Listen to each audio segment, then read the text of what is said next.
কেন একটুর জন্য বেঁচে গিয়েছে, হাত আর একটু নিচু হলেই কিন্তু যাবে মাথায় পানি ঢেলে।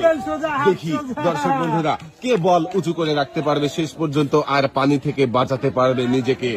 আপনারা দেখতে থাকেন, আমরা দেখছি আমাদের 4 জন প্রতিযোগীর মধ্যে এখনো 2 জন লড়াই করে যাচ্ছে। দেখি শেষ পর্যন্ত এই লড়াইয়ে কে টিকে থাকতে পারে।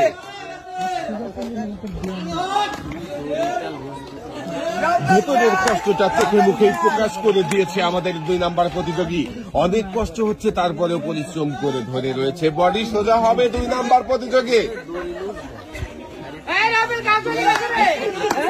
বডি সোজা হবে, বডি সোজা হবে। ভেতর থেকে যে কষ্ট হচ্ছে সেটা বোঝা যাচ্ছে তার চোখ মুখ দেখেই। চোখে মুখেই কিন্তু পরিশ্রমের ছাপ উঠে গিয়েছে। অবশেষে ছেড়ে দিয়ে পানিতে পড়ে গেছে, বিজয়ী হয়ে গেছে আমাদের 3 নাম্বার প্রতিযোগী।